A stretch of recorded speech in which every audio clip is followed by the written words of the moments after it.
Selamat datang di Geografi Channel. Kali ini kita akan membahas mengenai teori pusat pertumbuhan dan pengembangan wilayah. Yang pertama adalah teori pusat pertumbuhan. Kita akan membahas 3 teori, yaitu teori tempat sentral, teori kutub pertumbuhan, dan teori sektoral.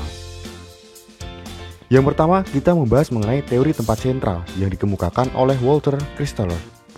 Tempat sentral adalah lokasi strategis yang dapat melayani kebutuhan masyarakat.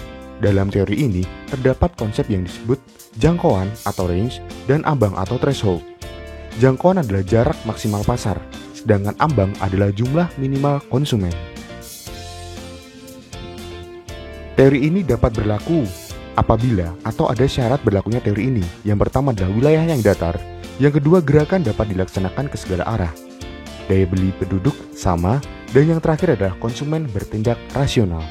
Tempat yang sentral dan daerah yang dipengaruhinya atau komplementer pada dasarnya dapat dibedakan menjadi 3 macam, atau pada teori ini dibedakan menjadi 3 teori, yaitu hierarki 3, hierarki 4, dan hierarki 7. Ada pada gambar berikut ini. Kita bahas yang pertama adalah hierarki 3 atau K3, merupakan pusat pelayanan berupa pasar yang selalu menyediakan bagi daerah sekitarnya, sering disebut sebagai kasus pasar optimal. Jadi pada K3 ini disebut kasus pasar optimal. Gambarnya seperti berikut ini. Kemudian hierarki K4. Wilayah ini dan daerah sekitarnya yang terpengaruh memberikan kemungkinan jalur lalu lintas yang paling efisien. Tempat sentral ini disebut pula sebagai situasi lalu lintas yang optimum. Jadi titik beratnya adalah jalur lalu lintas atau situasi lalu lintas optimum. Gambarnya seperti berikut ini. Dan yang terakhir adalah hierarki K7. Wilayah ini selain mempengaruhi wilayahnya sendiri, juga mempengaruhi seluruh bagian atau satu bagian masing-masing wilayah tetangganya. Wilayah ini disebut juga situasi administratif yang optimum. Gambarnya ada berikut ini. Dan berikut adalah mengapa bisa disebut hierarki K3, K4, dan K7. Coba perhatikan video berikut ini. Teori tempat sentral yang dikemukakan oleh Christaller, kalian mungkin akan menemukan beberapa gambar yang berbeda. Dan gambar-gambar ini membagi menjadi 3 kategori, ada K3, K4, dan K7. Pasti kalian akan bingung kenapa ini bisa disebut K3, K4, dan K7. Jadi rumus dasarnya adalah ini. K sama dengan 6 kalikan X plus 1. X ini diperoleh dari bilangan yang ada di tengah sini.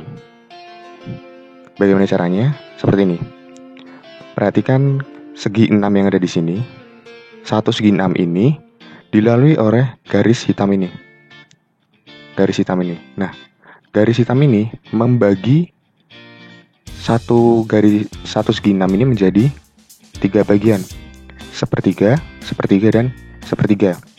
Oleh karenanya, dimasukkanlah rumus 6, X-nya adalah sepertiga dan plus 1. Kemudian dihitung manual dan ketemulah 3. Oleh karenanya dinamakan K3. Untuk yang keempat, satu segi 6 ini dibagi menjadi 2 oleh garis hitam ini. Nah, makanya di sini ada setengah, dari sini adalah setengah. Oleh karenanya di sini bukan sepertiga lagi, tapi diganti jadi setengah. Begitu juga yang K7. Satu segi 6 ini dilalui hampir mencakup seluruh satu segi 6. Jadi ini anggaplah ini adalah 1. Jadi ketika menghitung X-nya 1 dan ketemulah K7. Dan begitulah cara menentukan K3, K4, dan K7.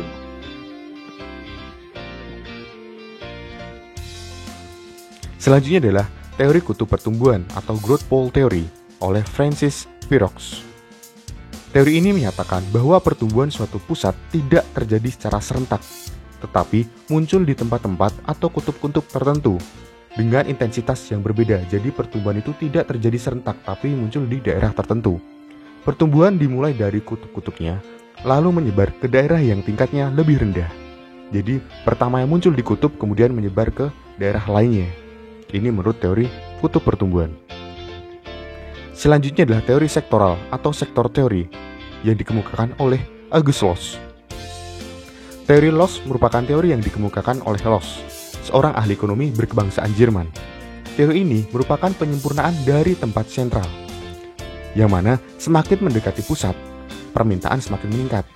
Dan di wilayah pinggir, permintaan sedikit. Kenapa permintaan sedikit? Karena mengalami kenaikan harga. Kenapa mengalami kenaikan harga? Karena adanya biaya pengangkutan, sehingga wilayah yang lebih jauh dari pusat, harga barangnya akan semakin mahal dan menyebabkan permintaan semakin sedikit. Selanjutnya adalah teori pembangunan wilayah. Ada kontrol teori, teori ketergantungan, teori Rostow, dan teori 3 gelombang.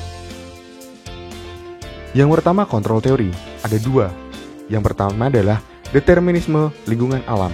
Teori ini berpandangan bahwa pengaruh lingkungan alam sangat kuat terhadap perkembangan masyarakat suatu wilayah atau negara. Pengaruh ini bisa positif juga bisa negatif. Misalnya hujan dan temperatur. Hujan yang berlebihan akan menimbulkan banjir. Temperatur yang berlebihan juga akan menimbulkan kebakaran hutan yang berakibat negatif. Hujan yang sedang akan menimbulkan tanaman dan suhu yang hangat juga akan menyebabkan tanaman mudah untuk tumbuh. Selanjutnya adalah determinisme lingkungan kebudayaan.